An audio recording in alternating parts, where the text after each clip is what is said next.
Pemirsa, hari ini rencananya Gubernur Sumatera Utara nonaktif Gatot Pujo Nugroho akan menjalani pemeriksaan sebagai saksi dalam kasus korupsi dana bantuan sosial. Ya, sudah ada Leilani Nadia di gedung KPK yang siap dengan laporannya.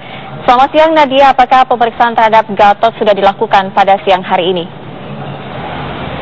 Selamat siang, Fira dan juga Reza. Pemeriksaan terhadap Gatot Pujo Nugroho sebagai saksi untuk kasus dugaan korupsi dana bantuan sosial tahun 2012, tahun 2013 yang ditangani oleh Kejaksaan Agung tidak jadi dilakukan pada hari ini di gedung KPK. Hal ini disampaikan langsung oleh tim kuasa hukumnya, yaitu melalui Rasman Arif Nasution yang hadir ke gedung KPK sekitar pukul 10 pagi tadi waktu Indonesia bagian Barat. Dan tadi sebelum Rasman masuk ke gedung KPK, ia sempat memberikan pernyataannya kepada kami awak media, di mana Rasman menunjukkan sebuah surat yang berisikan pernyataan dari kliennya, yaitu Gatot Pujo Nugroho, yang meminta agar penjadwalan pemeriksaan terhadap dirinya untuk kasus tersebut dijadwalkan ulang kembali, yaitu pada hari Selasa pekan depan tanggal 18 Agustus tahun 2015 pada pukul 10 pagi waktu Indonesia bagian Barat.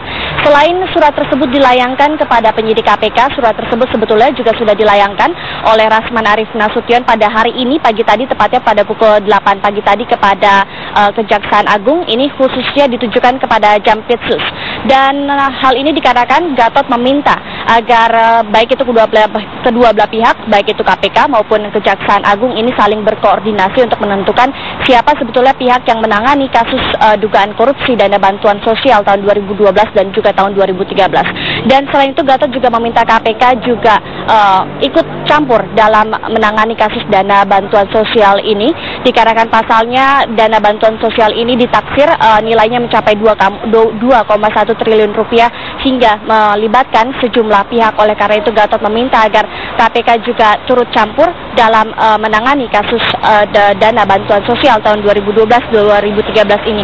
Oleh karena itu guna menghindari kepentingan konflik dan juga efisiensi penanganan satu pihak saja yang menangani kasus ini, Gatot meminta agar KPK yang menangani kasus dana bantuan sosial tersebut ini.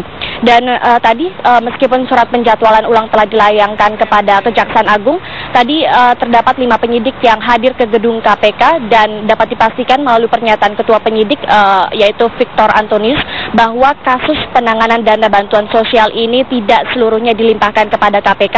Jadi akan dibentuk mekanisme penanganannya, yaitu akan dibentuk tim bersama antara Kejaksaan Agung dan juga penyidik KPK, di mana nantinya apabila terdapat kesamaan dalam materi pemeriksaan, keduanya akan saling berkoordinasi untuk memeriksa Gatot sebagai saksi. Demikian Syira dan juga Reza, kembali kepada Anda di studio. Ya, Nadia, kemudian sejauh ini apakah sudah ada tanggapan dari KPK terkait surat yang dilayangkan dari tim kuasa hukum Gatot, dan kemudian apakah ada nama lain yang akan diperiksa pada hari ini terkait kasus yang sama? Baik Reza, kalau tadi misalnya mendengarkan pernyataan dari kuasa hukum Gatot Pujo Nugroho, yaitu Rasman Arif Nasution, sejauh ini memang belum ada pernyataan dari KPK yang didapatkan darinya, karena surat yang dilayangkan oleh Rasman Arif Nasution baru diterima oleh penyidik KPK sekitar pukul 10 pagi waktu Indonesia Barat. Tentunya saat ini kuasa hukumnya masih menunggu respon baik itu dari Kejaksaan maupun dari penyidik KPK, bahwa sejauh ini informasi yang diterima oleh Rasman yaitu akan dibentuk tim bersama dalam penanganan kasus dugaan korupsi dana bantuan sosial. Dan sejauh ini memang hanya agenda pemeriksaan terhadap Gatot saja yang menjadi highlight utama di gedung KPK ini. Kembali kepada Reza Ramadansyah. Baik, terima kasih Leilani Nadia langsung dari gedung KPK Jakarta. Kita tunggu bagaimana informasi selanjutnya.